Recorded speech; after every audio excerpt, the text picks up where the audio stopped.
नमस्कार, आपका स्वागत है। और बजट में सोने चांदी और हीरों को लेकर 3 बड़े ऐलान हुए। पहला ये कि सोने चांदी के गहनों पर कस्टम ड्यूटी बढ़ा दी गई।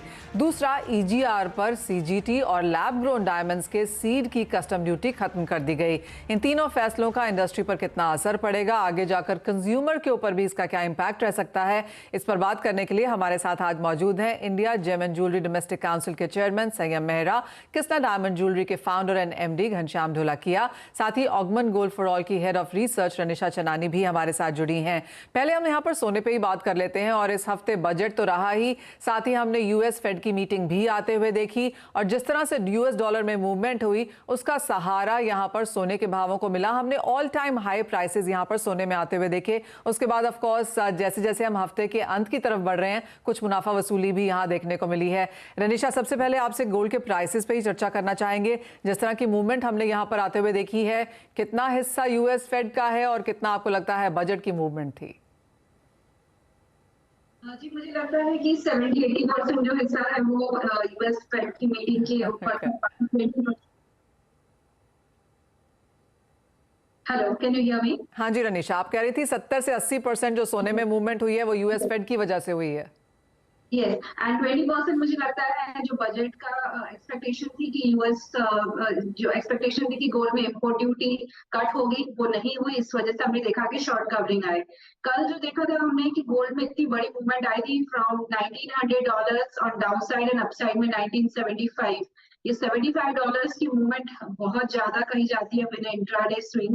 तो मुझे लगता है $1900 का बहुत इंपॉर्टेंट सपोर्ट बन गया है। 3-4 बार प्राइसेस से टच करके वापस ऊपर की साइड सपोर्ट ले रही है। तो आउटलुक अगर कहें तो 1900 से नीचे सस्टेन करती है प्राइसेस आज नॉन फार्म पेरोल का डेटा है। और जिस तरह से फेड का आउटलुक डॉविश और स्टांस डॉविश है आगे चल के, मुझे लगता है अगर 1900 के नीचे हम सस्टेन करते हैं, वीकली क्लोजिंग देते हैं, तो थोड़ा बहुत यहाँ से प्रॉफिट बुकिंग देखा जा सकता है। डाउन साइड में हम आने वाले दिनों में 1800 तक डॉलर्स तक भी प्राइसेस को जाते हुए देख सकते हैं अगर 1900 के नीचे सस्टेन हुआ तो। अगर ये रेंज सस्टेन नहीं होती है, अपसाइड में $1960 $1970 के ऊपर प्राइसेस सस्टेन करते हैं, तो yes, new record highs on the way. And अगर आप इंडियन टर्म्स में से देखेंगे तो मुझे लगता है कि 57,000 जो है एक इम्पोर्टेंट सपोर्ट लेवल बन चुका है। जब तक उसके ऊपर प्राइसेस सस्टेन्ड है तो 60,000 इज ऑन द वे। अगर 57,000 टूटता है तो 55,000 डाउन साइड में मुझे लग रहा है। 55,000 तक के स्तर भी नीचे देखने को मिल सकते हैं। लेकिन इंपॉर्टेंट ये है कि अगर हम $1970 के ऊपर के लेवल्स यहाँ पे बनता हुआ देखते हैं तो ही रास्ता यहाँ पर और हाइज के लिए खुलता है। In any case industry of course in levels को यहाँ पर वॉच कर रही है। लेकिन अगर आपने सोना खरीद के रखा है, आप इन्वेस्टर हैं, तो क्लियरली आप घर बैठे बैठे फिलहाल यहाँ पर वेल्थ कमा रहे हैं। ये ऑफकोर्स ताकत हमेशा सोने की रहती ही है। संयम, आपसे भी जानना चाहेंगे, लास्ट क्वार्टर यहाँ पर काफी बेहतरीन था लेकिन जनवरी के महीने में खरीदारी थोड़ी सी यहाँ पर कम रही। क्लियरली ऐसा होता भी है क्योंकि बाजार को इंतजार होता है बजट के आने का, और इस बार तो यूएस फेड भी यहां पर काफी इंपॉर्टेंट था उस लिहाज से देखने के लिए। जिस तरह से बाजार की एक्सपेक्टेशन थी कि शायद ड्यूटी में रेट कट देखने को मिलेगा, वो तो आया नहीं। इंस्टेड ऑफ दैट हमने चांदी में भी एक रेट अलाइनमेंट आते हुए देखी, वहां पर भी एक बढ़त बनती हुई नजर आई। एज एन इंडस्ट्री इसे कैसे देखते हैं आप? देखिए, पूरी इंडस्ट्री की एक सोच थी कि ड्यूटी कम से कम 2 to 4% घटेगी, जिसकी वजह से एमसीएक्स के अंदर प्राइसेस भी 2% डिस्काउंट में चल रहे थे बजट के दिन तक। जैसे ही रेट्स आए तो उसके बाद 500 to 600 रुपीस के रेट्स बढ़ गए एमसीएक्स के अंदर और गोल्ड मार्केट के अंदर। लोगों को बहुत डिसअपॉइंटमेंट थी क्योंकि काफी सालों से हम सोच रहे हैं कि ड्यूटी घटेगी, और पैरेलल मार्केट जो है, ग्रे मार्केट है, जिसके अंदर ये डिफरेंस रहता है गोल्ड का, ग्रे मार्केट का और बिल के अंदर जो गोल्ड का, उससे लेजिटिमेट बिजनेस करने वालों को काफी तकलीफ होती है। इस वजह से मेरी सोच थी कि अगर गवर्नमेंट इस ड्यूटी घटाती, ऐसा नहीं चाहिए कि किसी ज्वेलर को सोना सस्ता चाहिए, कस्टम ड्यूटी कम हो जाए, लेकिन बुक्स के अंदर बिजनेस करने के लिए, लेजिटिमेट बिजनेस करने के लिए कस्टम ड्यूटी कम होने की सोच एक बिजनेसमैन, एक ज्वेलर की रहती है। तो ये हमारे डिसअपॉइंटमेंट हुआ। सिल्वर के अंदर भी रेट्स जो उन्होंने बढ़ाया, अभी 14.35% हो गया है सिल्वर की कस्टम ड्यूटी। उसके वजह से भी काफी हिट होगा। जो छोटे लोग हैं, जो छोटा मैंने कस्टमर है, वो आके ये माल खरीदता है, अभी उसे ये माल महंगा पड़ेगा। जो हैंडीक्राफ्ट ज्वेलरी है, जो हाथ से बनती है, सिल्वर के बर्तन बनते हैं, सब चीजें बनती हैं, उसके ऊपर भी थोड़ा इफेक्ट आएगा भाव बढ़ने से। तो मुझे लगता है इसके ऊपर एक विचार करने की, पुनर्विचार करने की जरूरत थी गवर्नमेंट को, एफएम को। हमारी कल मीटिंग है ऑनरेबल FM के साथ, तो कुछ पॉइंट्स हैं जो हम उनके साथ डिस्कस करेंगे और कोशिश करेंगे कि इन पॉइंट्स के ऊपर हमारा काम हो सके। एलजीडी के अंदर जो उनको अच्छा इतना उन्होंने 0 सीट्स के अंदर ड्यूटी की, लेकिन LGD is 1 or 2% of the part of the entire 6.5 lakh to 7 lakh crore industry. It is not the entire industry. तो अगर बाकी इंडस्ट्री के ऊपर भी अगर सोचा जाता तो उसके इंडस्ट्री थोड़ी और खुश होती।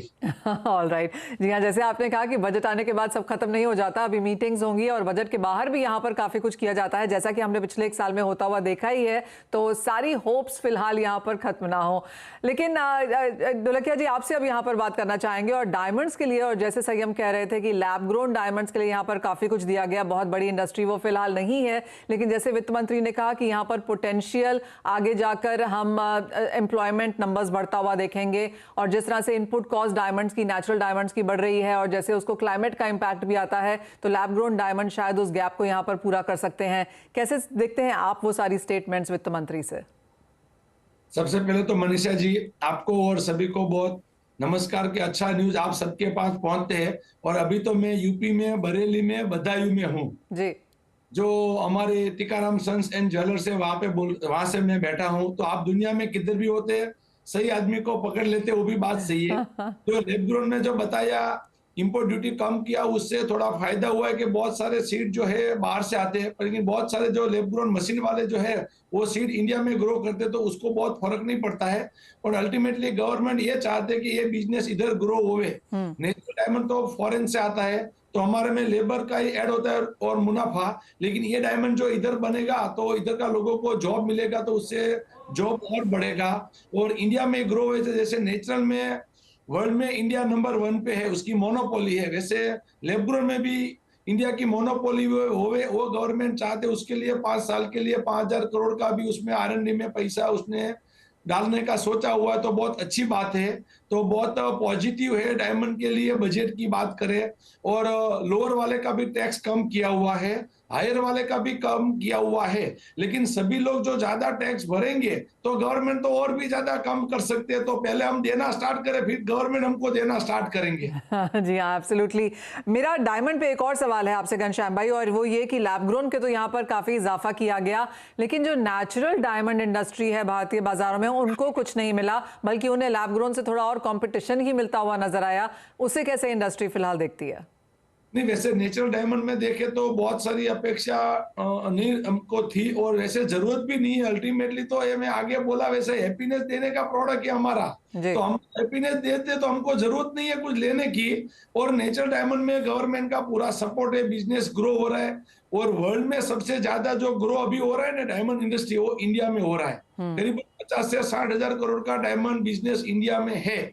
तो बहुत सारे ब्रांड, जैसे कृष्णा ब्रांड है, वैसे बहुत सारे ब्रांड डेवलप हो रहे हैं, और गोल्ड में से कंज्यूमर डायमंड में आ रहे हैं। आज के जो यंगस्टर है वो आ रहे। मैं अभी दिवाली के बाद 5-6 सिटी में गया था, नॉर्थ ईस्ट गुवाहाटी में गया था, लखनऊ में गया था, भोपाल में गया, तो सभी जगह पे मतलब डायमंड की डिमांड है, और डायमंड की डिमांड बढ़ रही है, तो बिजनेस ग्रो हो रहे हैं। तो उसमें गवर्नमेंट का कुछ हेल्प की जरूरत नहीं है। हम सभी सही धंधा करें, ट्रस्ट वाला धंधा करें, तो बहुत सारे लोग डायमंड और ज्यादा खरीदेंगे, तो हमारे घर में तो और खुशियां आएंगी, और खुशियां बेचने का तो हमारा काम है। हाँ जी हाँ, एब्सोल्युटली। एक्चुअली काफी सेक्टर से यही सुनने को मिला कि ठीक है, कुछ नहीं दिया कोई बात नहीं, कोई नेगेटिव न्यूज कम से कम नहीं दी, और जितना भी दिया दूसरों किसी सेक्टर को ही दिया। क्लियरली बजट से ये काफी हद तक सेक्टर्स ने यहाँ पर लिया है। ठीक है, एक और अभी आपसे यहाँ चर्चा करना चाहेंगे, वो ये कि किस तरह की मांग हम यहाँ पर बनता हुआ देख रहे हैं। और इनिश, आपके पास आना चाहेंगे, क्योंकि इवन एज हमने सभी जगह कुछ पॉजिटिव आता हुआ देखा, जो physical gold to electronic gold receipts, और उसमें वापस वाइस वर्सा में जो कैपिटल गेन्स टैक्स हटा दिया गया है, उसका भी एक बहुत बड़ा थम्स अप हमने इंडस्ट्री की तरफ से आता हुआ देखा। यस मनीषा, EGRs हमने देखा कि जब इंडिया में लास्ट ईयर लॉन्च हुए थे दिवाली के टाइम पर, so it's been 4 months now, और गवर्नमेंट चाहती है कि इसे और बूस्ट मिले और ज्यादा से ज्यादा इंडिविजुअल इन्वेस्टर्स और मार्केट पार्टिसिपेंट्स इस इंडस्ट्री में आए, और इंडिया एक प्राइस सेटर बने गोल्ड का, जो प्राइस मेकर बने एक तरह से। तो इस तरह से हमने देखा है कि गवर्नमेंट और सपोर्ट कर रही है इस इंडस्ट्री को। एंड EGRs में हम देखते हैं कि हर तरह के मार्केट पार्टिसिपेंट्स होते हैं, जैसे कि ज्वेलर्स, ट्रेडर्स, डीलर्स और रिटेलर्स, बैंक्स, ये सारे के सारे मिलकर EGR में ट्रेडिंग करते हैं। और इसका जो सिस्टम है बहुत सिंपल होता है कि जैसे गोल्ड को जिसको डिपॉजिट करना है वो गोल्ड डिपॉजिटर है, वो वैल्यूअर के पास जाएगा, सॉरी गोल्ड मैनेजर के पास जाएगा जो उसको EGR में कन्वर्ट करके देगा गोल्ड को। एंड फिर जो डिपॉजिटरी है वो EGR को डीमेट फॉर्म में जो गोल्ड डिपॉजिटर है उसकी डीमेट फॉर्म में देगा। तो ये जो तीनों के तीनों मार्केट पार्टिसिपेंट्स हैं ये प्ले करते हैं रोल। अब जब हमने देखा है कि कैपिटल गेन टैक्स हटाया गया है वो एक्चुअली होल्डिंग पीरियड पर है। पहले अगर हमारे पास गोल्ड का EGR था और मैं फिजिकल गोल्ड होल्ड करती थी तो दोनों का जो टैक्स सिस्टम था वो डिफरेंट था। फॉर एग्जाम्पल अभी मेरे पास 2 साल पहले मैंने गोल्ड लिया है 2021 में अप्रैल में, और आज अगर सपोज मैं उसको EGR में कन्वर्ट करती हूँ 2 साल के बाद और सपोज नेक्स्ट ईयर उसे मैं सेल करती हूँ पर एक्सचेंज पर अप्रैल 2024 में, तो जो मेरा टोटल होल्डिंग पीरियड है वो 3 साल गिनाया जाएगा, ना कि 2 साल। जो मेरा टैक्स लगेगा वो 3 साल के ऊपर गिनाया जाएगा, जो long term capital gain tax गिनाया जाएगा जो 20% है। और पहले अगर ये सिस्टम होता तो वो मेरा short term capital gain tax गिनाया जाता क्योंकि होल्डिंग पीरियड मेरा जो है सिर्फ गोल्ड के ऊपर गिना जाता जो 2 साल है। बट अभी वो गोल्ड में होल्ड कर रहे हैं या फिर आप EGR में होल्ड कर रहे हैं, वो एक ही बात मानी जाएगी और आपका टोटल होल्डिंग पीरियड गिना जाएगा। तो इससे काफी फायदा होगा इन्वेस्टर्स को इस में आना, और इस तरह से हम ओवरऑल इंडिया को भी आगे बढ़ते हुए देखेंगे, प्राइस सेटअप बनते हुए देखेंगे। एब्सोल्युटली, जैसे आपने कहा चाहे वो सोना है, चाहे डिजिटल गोल्ड में आपने लिया है, चांदी ली है या फिर डायमंड्स में जिस तरह का पुश यहाँ पर सरकार ने देने की कोशिश करी है, क्लियरली थोड़ा सा लॉन्ग टर्म विजन यहाँ पर जरूर अपनाया गया है। लेकिन इसी के साथ एक ब्रेक के लिए भी रुकेंगे। अभी तक तो हमने आपको ये बताया कि बजट में क्या निकल के आया और उसका इंडस्ट्री पर क्या इम्पैक्ट है, लेकिन अभी तो पूरा 2023 बाकी है और काफी सारी चीजें हैं जो मद्देनजर रखने के लिए हैं। तो हम अपने एक्सपर्ट से यही जानने की कोशिश करेंगे अब ये साल उन्हें कैसा दिखता है, क्या कुछ चेंजेस वो सरकार से चाहते हैं, बजट के बाहर भी जानने की कोशिश करेंगे।